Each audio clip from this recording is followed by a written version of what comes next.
Have you ever been in that place, caught in the middle between faith and doubt? This place where you know Jesus is there and you have complete faith in him and in that. But there's this inkling of doubt in yourself or in the wind that is raging against you. Do you know that feeling, that caught in between? I'll be honest, I've been in this caught in between for this sermon today.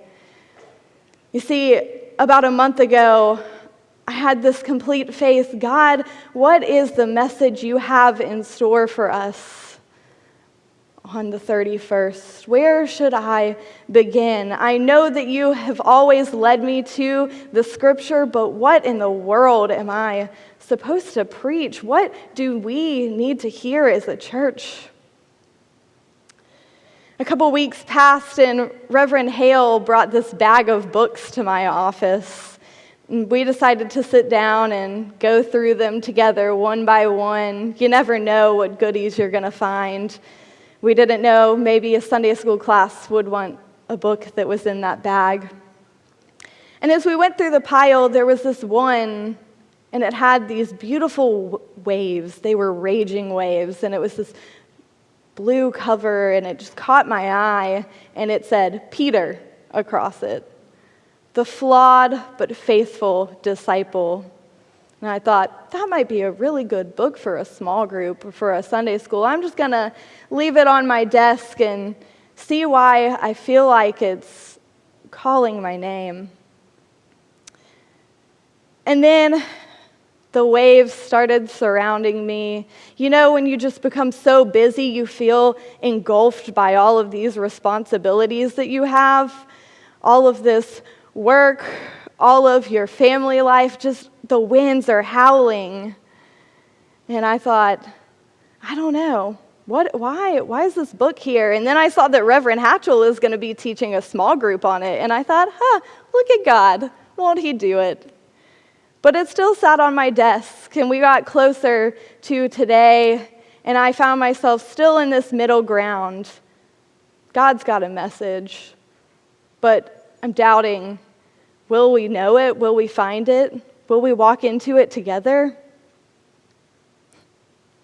So I texted Sarah Roy, and we were talking about punny names for Halloween sermons, the Holy Spirit, lots of different things that you could play on. And she said, why don't you address fear? And just in the back of my mind, it was like that spark of faith when Peter saw Jesus and he heard that word come. Peter, it's been on my desk all along. God has in store for us this message from Peter, and it's as much for me as it is for you, this looking to Jesus throughout our distractions. Immediately, he made the disciples get into the boat and go ahead to the other side while he dismissed the crowds.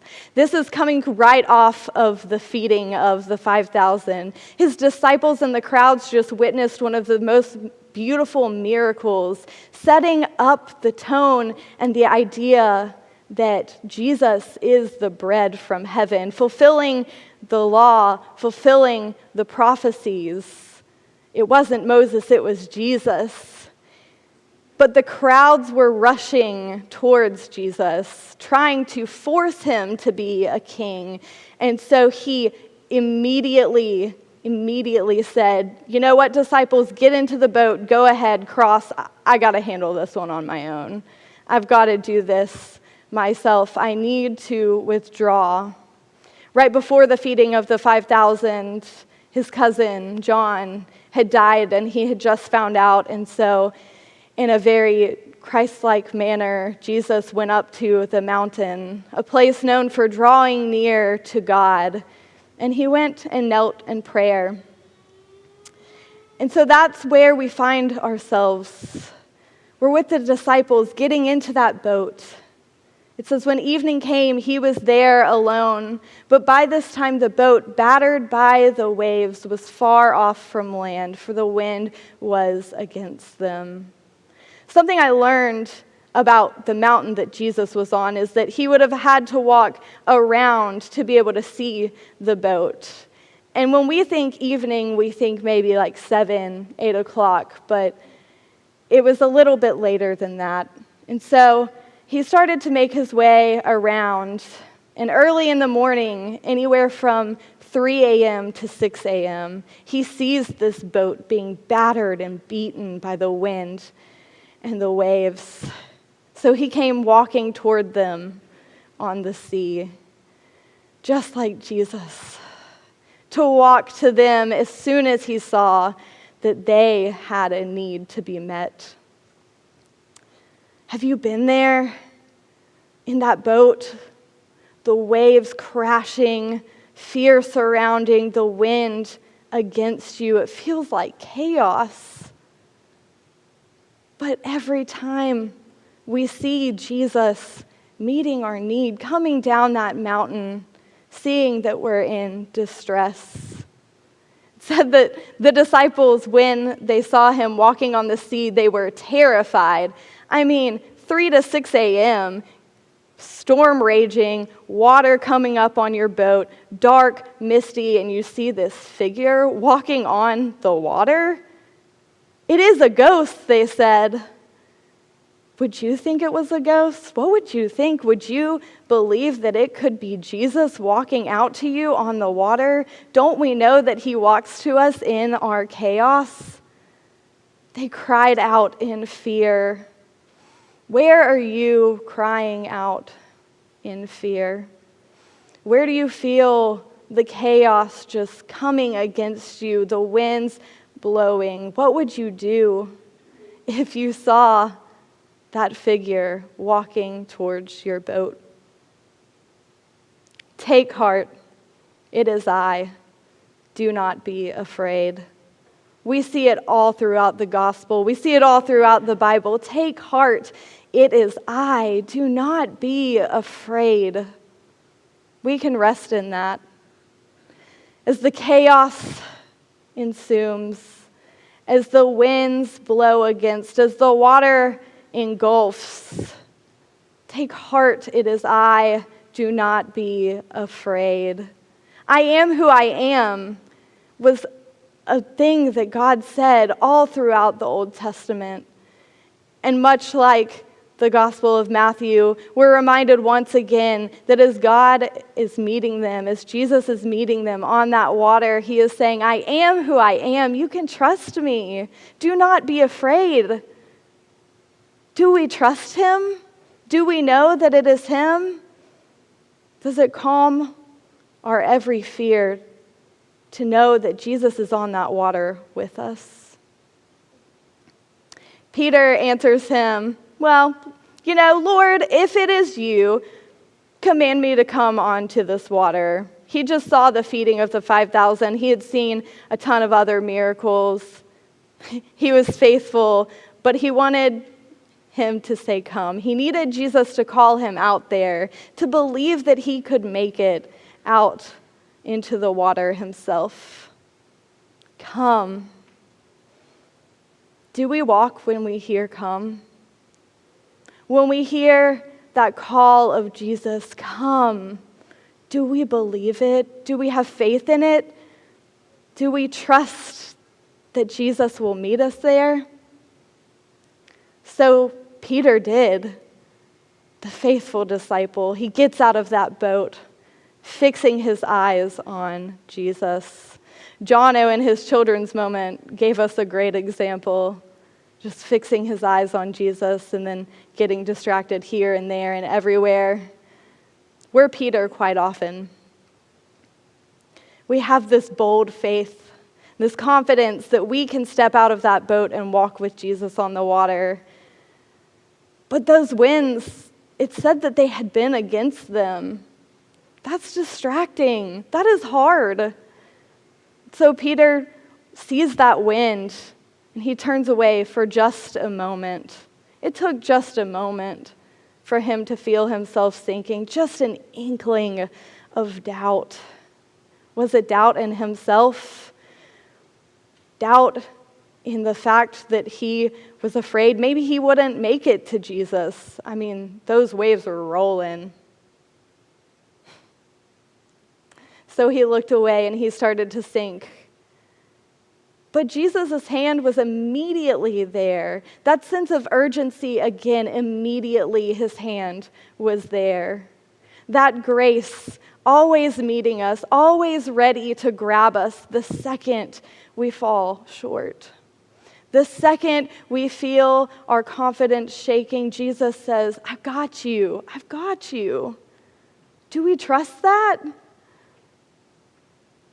He was afraid, so he cried out, Lord, save me. This is not the first time Peter had been on a boat crying out, Lord, save me. This takes us back to Matthew 8, where Jesus calmed the storm. He's calmed the storm before. You'd think that Peter would have remembered. He's done it before. Won't he do it again? But this time he is in the middle of the water. He's not just on the boat. He didn't feel as surrounded. He was in the water. Him, the water, and Jesus. You of little faith, why did you doubt? This was also said in Matthew 8 when Jesus calmed the storm. He looked at all of the disciples, and here he's looking at all of the disciples too. Peter is representing them, so he's saying to all of them, you of little faith, why did you doubt? But here's the thing about this question. He only said, you of little faith, to people who believed. So he knew that even though in that moment there was some doubt in Peter's way, Peter did have faith. And doubt was there, and he was caught in the middle, caught in that tension. You of little faith, why did you doubt? Where are we caught in that tension between faith and doubt? Is it a bad thing to be caught in that tension between faith and doubt? Because if we are of little faith, it means we believe, right? And he said it again, because when he said it last time, they had said, who is this that even the wind and the seas will obey him? They knew that the wind and sea would obey Jesus. But Peter still got distracted. We still get distracted. You of little faith, why did you doubt? You see, faith is a conscious decision that we make day in and day out. And that's what Jesus was saying to Peter. He was saying, you have the capacity to choose faith, even in the midst of your doubt. Are you going to choose it? You didn't choose it here, but I reached out my hand. So even if you don't choose it today, my hand and grace will be there to meet you. You of little faith, I know that you doubted, but you can make the choice in faith to trust me. And then you will know that I am the Son of God, the bread from heaven. Here's the thing about the storms on the Sea of Galilee. They came out of nowhere. They were frequent, but they would just appear. And so when Jesus was on that mountain and this storm just appeared, he was ready to meet the disciples' every need. Do we see that in our own lives, where storms just appear out of nowhere, chaos swirling, winds blowing against? We feel like the world is against us. And in that, we forget who is for us. The band sang it. Jesus is for us. He helps us in our time of need. He shepherds us. He is there. So there's this woman, Kate Bowler. She is a researcher. She's a theologian. She's an author. She writes really good books. She's a Duke Divinity School professor, and I was introduced to her a while ago when someone handed me her book, Everything Happens for a Reason and Other Lies I've Loved. They handed it to me when I was about to move to Georgia. They said, "You need to hear this woman." You see, Kate Bowler, at 35 years old, had battled years of infertility. She was married to her high school sweetheart, and she finally had a 1-year-old. But a storm just appeared out of nowhere. It was going to be one of the most chaotic storms she could ever experience. And she got a phone call one day after having months of stomach pain, doctors unable to figure out what in the world was happening, and they said, "You have stage 4 cancer. You're going to die." And she said, "But I have a son." That's all she could think to say. And so in 2018, after making it through treatments and doing immunotherapy, she went on TED Talk, and she spoke to the book that she had just written. Everything Happens for a Reason and Other Lies I've Loved is a book about the storm in her life that appeared out of nowhere. It's about the things that were said to her that she wanted to say, "You know what? I was doubting, but I had faith. And here are the things I wish were said to me, and here are the things I need to say to you after experiencing this." So I want to show you a little bit of her TED Talk and what she has to say when she was having to choose if she was going to look to Jesus or get distracted by this storm and the wind. Our lives are built with paper walls, and the wind can knock them down. These storms can appear and can consume us. Chaos can surround us. We can be left saying, "Jesus, save me, but I only have a son." She walked that journey, and she had moments of doubt, and she had moments of faith. All the time, just sitting there thinking, "I have more to give." And it was her realization that she was so caught up in that vision of success, that path of needing to be the one to have all the answers. She continues on to say that, after she wrote this book about not having all the answers, people emailed her wanting all the answers, and she doesn't have a 5-step plan for how to trust God in this. But she speaks to having this immense understanding and depth of love that she's never known before. Do we have that love when we're caught in the middle of faith and doubt? She had it. We can have it too. When I was thinking about this tension of living as paper walls surround us, this tension of faith and doubt, I thought about babies trying to learn how to walk. Josie Kate's learning how to walk. She is somewhat running now, but over the past month, we've been watching her try to walk, and it's been incredible and incredibly frustrating all at the same time, because we knew that she could walk before she did. Jesus knows that we can walk before we do. He knew that Peter would make it on that water before Peter knew that he would make it on that water. And so we would watch her hold on to walls and whatever she could, building up confidence, just as Peter, held on to all of the things that he was learning, all of the things that he was witnessing. He became confident in his actions. And then there was this one day where we were like, "Josie Kate can walk, she can do it." And she was standing in the hallway upstairs, and I hear, "Come here, sweetie." And it's Pastor Bruce calling Josie Kate to him. But she won't walk to him because there's just this doubt looming over her. "Come here, sweetie."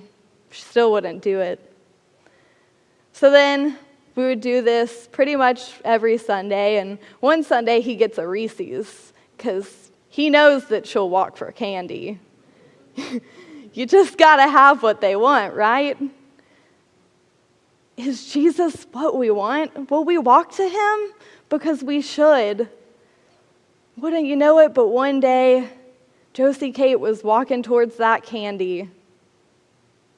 But if Kristen or Pastor Derek or Pastor Shaloa walked in the hallway, surely that would distract her and she would forget that she could do it. Or she would forget what she set out to do. And so watching her learn to walk was just this tension of faith and doubt.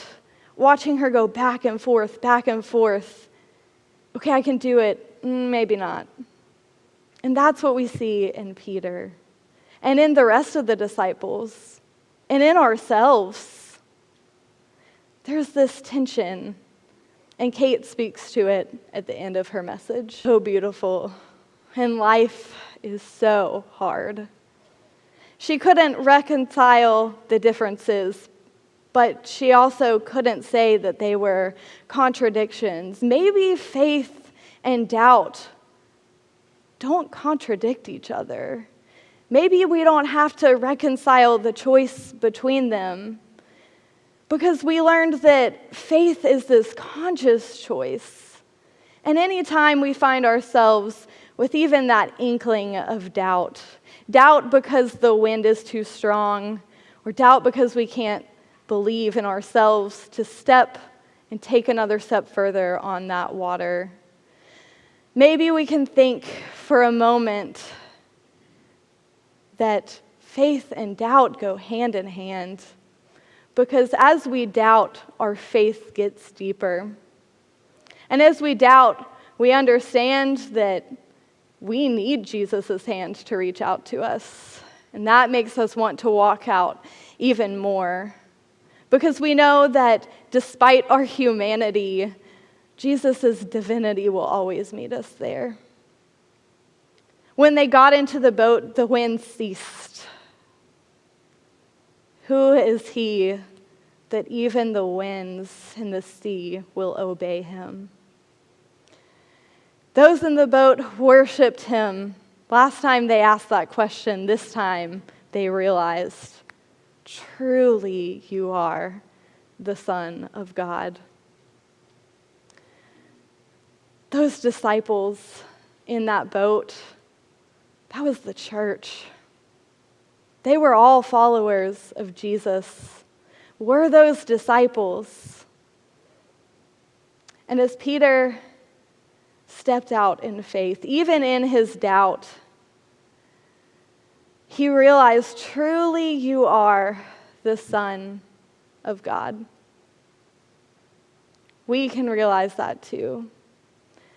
Truly, he is the Son of God, ready to meet us in our faith, in our doubt, and anywhere in between.